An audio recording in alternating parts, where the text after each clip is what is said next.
Good morning, honey, bati ni Inigo sa asawa. He smiled at her. She was in the front of the mirror, getting ready for work.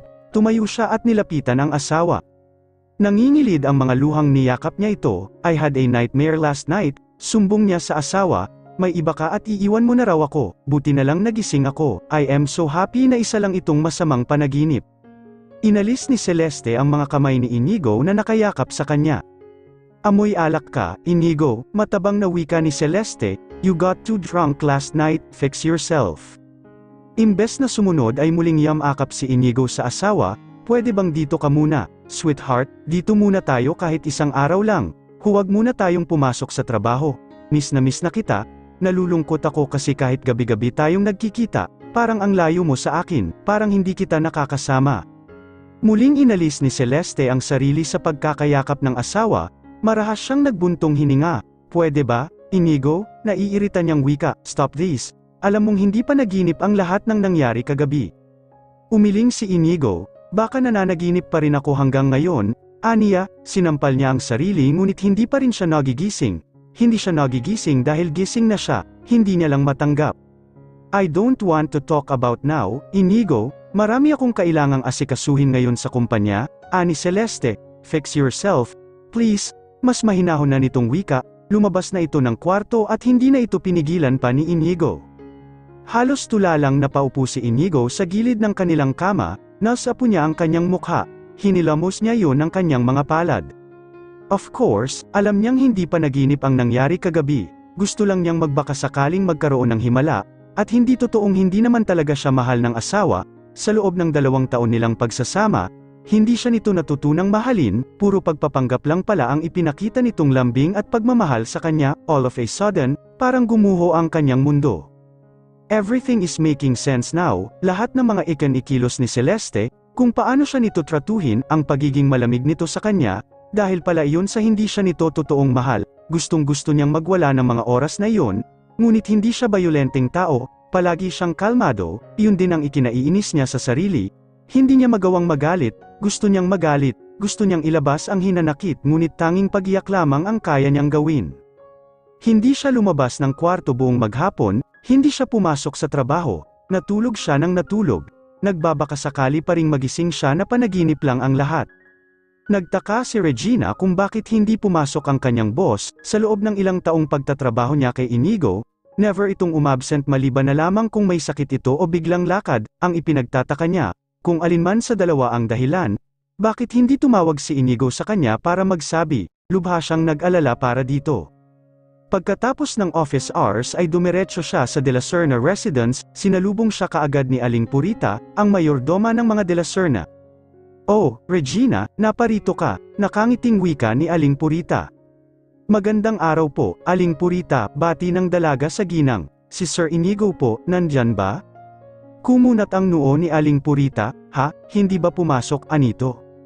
Hindi po, tugon ni Regina, hindi ko kasi napansin, ang nakita ko lang si Ma'am Celeste. Umalis nga nang hindi nag-aalmusal, may pinagkakaabalahan kasi ako kaya hindi ko napansin kung umalis ba si Sir Inigo o hindi. Aling Purita, pa-check naman kay Sir Inigo. Oh, pakiusap ng dalaga. Nakailang tawag na ho kasi ako sa kanya mula kaninang umaga, pero hindi siya sumasagot, nag-aalala na po ako sa kanya. Napabuntong hininga si Aling Purita at ngumiti. Halika, pumasok ka muna at umupo sa salas, aakyatin ko sa kwarto si Sir Inigo, tingnan natin kung ayos lang ba siya.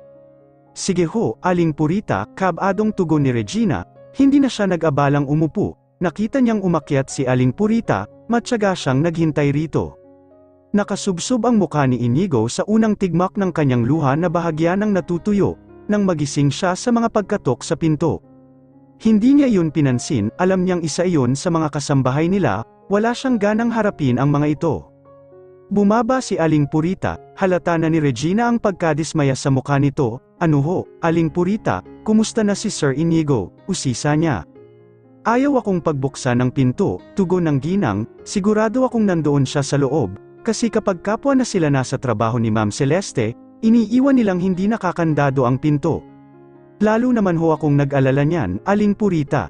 Baka may sakit si Sir Inigo, o baka may problema siya, ani Regina.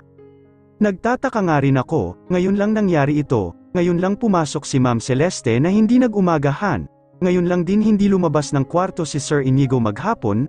Ang mas ipinagtataka ko, wala namang ibinilin si Ma'am Celeste tungkol kay Sir Inigo bago siya umalis, nagbibili naman siya kapag may sakit si Sir.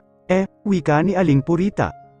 Okay lang po ba kung ako na ang umakyat sa kwarto niya, Aling Purita? Hindi ho kasi ako nito matatahimik hanggat hindi ko nalalamang okay si Sir. Walang problema, Regina, mabilis na tugon ni Aling Purita, kapag pinagbuksan ka ng pinto, ikaw na ang baalang kumausap, ha, baka may problema siya. Sa iyo maghinga, tinapat nito ang balikat ni Regina at saka pumunta na sa kusina. Umakyat na ang dalaga, nang nasa tapat na siya ng kwarto ng mag-asawa, ay pumikit muna siya at huminga ng malalim. Kumatok siya ng 3, inilapat niya ang kanyang tainga sa pinto, wala siyang marinig na ingay mula sa loob, kaya kumatok ulit siya. Sir Inigo, wika niya, si Regina po ito, Sir, nag-aalala po ako sa inyo, gusto ko lang po kayong makita kung okay kayo. Subalit, wala pa rin, bababa na lang sana siya nang bumukas ang pinto. Nagpakita rin sa wakas sa kanya si Inigo, nakasuot pa ito ng pantulog, ngumiti siya at napabuntong hininga. Sir, kumusta ho kayo? Okay lang ba kayo? May sakit ba kayo? Sobrang nag-alala ako sa inyo. Sir, hindi kasi kayo pumasok, buti na lang, wala kayong meetings ngayong araw, aniya. Inigo managed to smile, I'm okay. Regina, thank you for checking on me, wala akong sakit, I'm fine, tinamad lang ako ngayong araw, papasok ako bukas, casual na sagot nito. Hindi kontento si Regina sa sagot ng kanyang boss, sapagkat kahit nakangiti ito ay nakikita niya na may lungkot sa mga mata nito.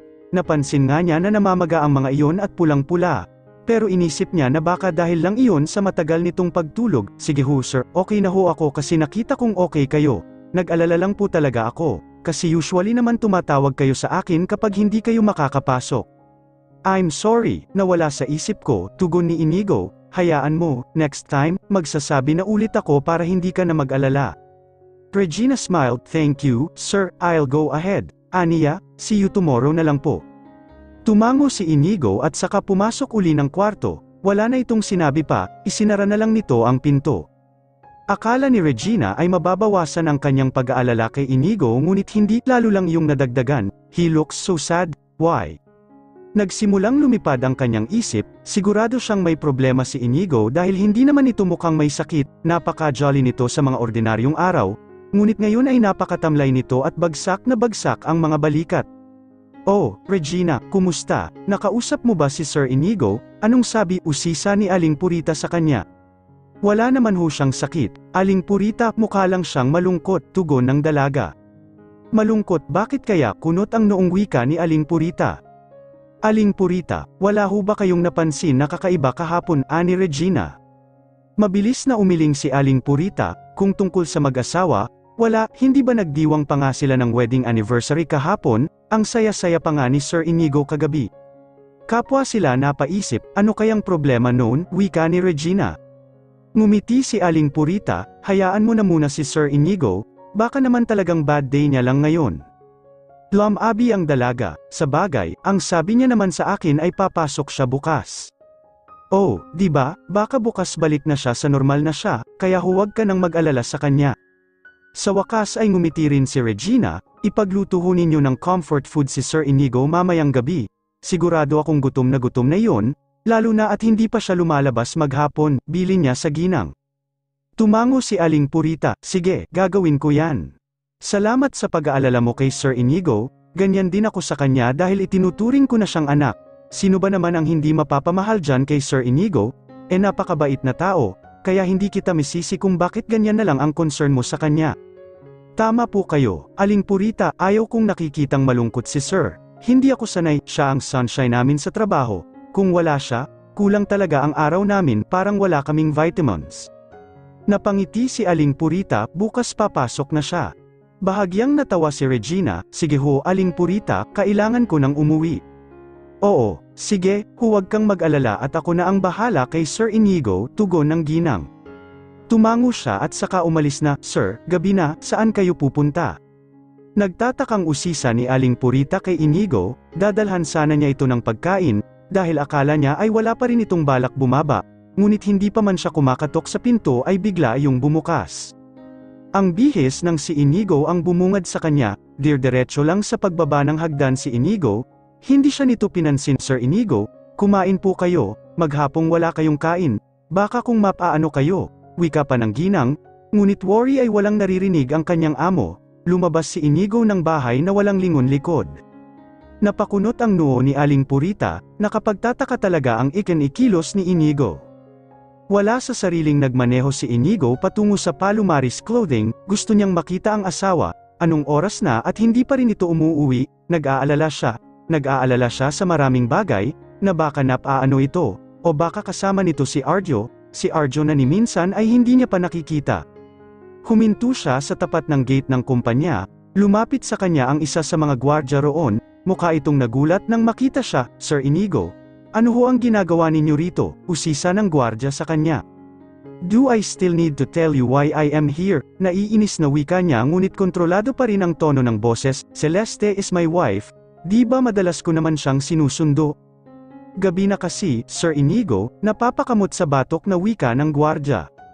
Exactly gabi na, wala pa rin ang asawa ko sa bahay, nasa opisina niya pa ba siya? Kaaalis lang ho, Sir Inigo, tugon ng gwardya. Pauwi na, napakamot muli sa batok ang gwardya, siguro ho, nauutal nitong tugon. Napabuntong hininga si Inigo, sige, uuwi na lang din ako, baka maabutan ko pa siya sa daan, aniya. Sir Inigo, pigil sa kanya ng gwardya, yes? Wala ho, tugon ng gwardya, mukha itong may sasabihin ngunit hindi nito itinuloy. Napailing na lang si Inigo at saka bumalik sa sasakyan, nagmaneho muli siya at binaybay ang daan pauwi. Habang nagmamaneho ay naaga ang kanyang pansin ng isang kotseng kulay itim. Medyo binilisan niya ang pagmamaneho upang maabutan ito, kumpirmado, kotse yun ni Celeste, kinutuban siya.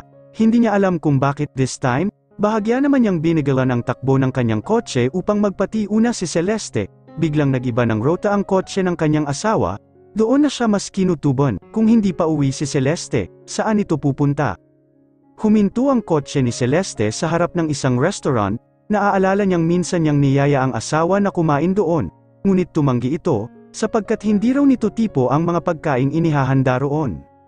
Lumabas si Celeste sa kanyang kotse, habang hawak ang cellphone at may kausap sa kabilang linya. Maya-maya ay may humantong puting kotse sa tabi ng kotse nito. May lumabas dong isang matangkad na lalaki. Lampas tainga ang itim na itim nitong buhok. Makailang beses siyang napakurap nang lumapit ang lalaki sa kanyang asawa, at hinalikan ito sa lobby. Naramdaman niya ang mabilis na pag-akyat ng dugo niya sa kanyang ulo, mahigpit niyang kinuyam ang mga palad habang nagtatagis ang mga bagang, ng mga oras na yun ay hindi niya alam kung kaya niya pa ring maging kalmado. Kinuha niya ang kanyang cellphone at sinubukang tawagan ang asawa, nakita niyang kinuha ni Celeste ang cellphone sa bag nito, ngunit kinuha yun ng lalaking kasama nito at pinatay ang tawag. Marahas na napabuntong hininga si Inigo, tinawagan niyang muli ang asawa, this time, sinagot na yun ni Celeste. What? Bungad na wika nito, halatang naiinis. Where are you? Tanong ni Inigo. Nasa office pa rin ako, bakit? Tugon ni Celeste.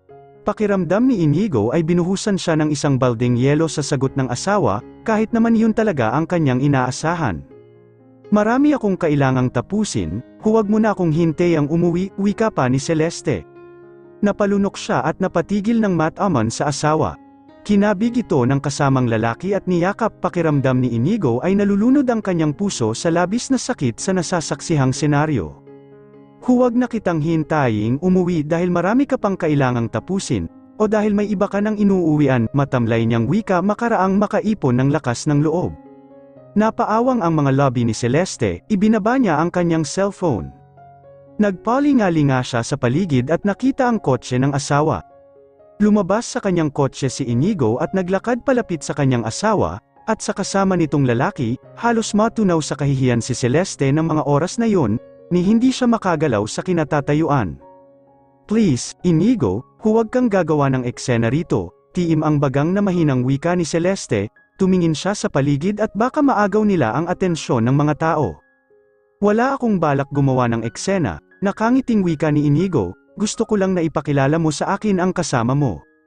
Are you crazy? Bulalas ni Celeste, gusto mo pa talagang ipahiya ang sarili mo? Please, Inigo, don't do this to yourself. I'm Arjo Quinto, biglang singit ng lalaking kasama nito. Inilahad nito ang kamay kay Inigo. Tumango si Inigo ngunit hindi nito tinanggap ang pakikipagkamay ni Arjo, napahiyang ibinaba ni Arjo ang kamay at saka ngumiti. So you're Arjo, wika ni Inigo, how long have you been seeing my wife? Tahasan niyang tanong kahit alam na niya ang sagot. Inigo, ano ba? Galit na wika ni Celeste, hindi. Okay lang, Celeste, sabi ni Arjo. Let us talk to each other para hindi tayo makaagaw ng pansin sa mga tao rito. Tumigil naman si Celeste at hinayaan ang dalawa. Muli namang itinuon ni Arjo ang atensyon kay Inigo. Your whole married life? I've been seeing your wife your whole married life? Tugon nito sa tanong ni Inigo. Celeste has been your wife for 2 years, but she's never yours. She was mine first, and she has always been mine. Kaya kung ako sa'yo, palayain mo na siya at ibalik sa akin. Inigo shocked and lowered his head. Do you love my wife? Tanong niya. Because if you love Celeste, why did you let her marry me in the first place? Arjo wanted to answer him right away, ngunit wala itong masabi, tila umurong ang kanyang dila. Hinayaan mo siyang makasal sa akin, dahil ako lang ang makakatulong sa kanya para mailigtas ang kumpanya nila. Bakit hindi mo siya ipinaglaban? You could have done something to help her. Marrying me shouldn't be an option. Umiling siya. You're weak, your love wasn't enough. That's why you let Celeste marry me. Magdahan-dahan ka sa pananalita, Inigo, tugon ni Arjo, sinasabi mo lang yan dahil wala kang problema sa pera. Kung kasing yaman lang kita noon, I would never let Celeste leave me and marry you. Hindi mo yata alam ang salitang sakripisyo. Don't you know that we sacrifice for the one we love? He stopped for a while. Nagtagisan sila ng paningin, pataas ng pataas ang tensyon sa pagitan nilang dalawa. Nang mga oras na pabagsak na ang negosyo ng pamilya ni Celeste, isa lang akong hamak na ordinaryong empleyado. Ano ang magagawa ko para matulungan siya? Can you imagine how hard it was for me, when she told me that she was left with no choice, but to marry you? Alam mo ba kung gaano kasakit sa akin na isipin na araw-araw, gabi-gabi, ikaw ang kasama niya, na niyayakap at hinahalikan siya ng iba, patuloy pa nito. Correction, wika ni Inigo, hindi iba, niyayakap siya at hinahalikan ng asawa niya, I am her husband, remember? Napataas ang noo ni Arjo sa sinabi ni Inigo. Gayunpaman, pinilit niyang balewalain ang sinabi nito, nagpatuloy siya sa kanyang sasabihin, she loves her family and their company, at kung ano o sino ang mga mahal niya ay mahal ko rin. At dahil dyan, kinailangan ko siyang palayain ng pansamantala, but I promised her that I will work hard, para pwede ko na siyang mabawi. And finally, after 2 years, babalik na rin siya sa akin, at wala ka nang magagawa, Inigo. Nasaan ang hiya mo, ani Inigo, lalaki ka at gayon paman, gumamit ka ng ibang lalaki para ibigay kay Celeste ang hindi mo kayang ibigay? Kahit ano pa ang sabihin mo, sa bandang huli, iiwan ka ni Celeste at babalik siya sa akin, I assure you na wala kang magagawa, kaya ang mabuti pa, aralin mo nang tanggapin yun, natitiyak na wika ni Arjo. If you think I will give my wife up that easy, you're wrong, sabi ni Inigo. You both used me, I don't deserve to be used, I will not let you both go and leave me just like a piece of worthless shit. Inigo, saad ni Celeste, please, umuwi ka na, sa bahay na lang tayo mag-usap, mauna ka na, susunod ako. No, mariing wika naman ni Inigo, you're coming with me. Kumunat ang noo ni Celeste, we don't want to make a scene here, right? So, come with me in peace. Inilahad ni Inigo ang kamay sa asawa. Napatingin si Celeste kay Arjo Quinto, wala siyang nagawa, kinuha niya ang kamay ni Inigo at sumama rito pa sakay ng kotse. Inigo looked at Arjo and smirked. Gusto niyang makita ni Arjo na may magagawa siya. Si Arjo ang walang magagawa dahil siya ang asawa. Naiwan ang kotse ni Celeste, tahimik na nagmaneho.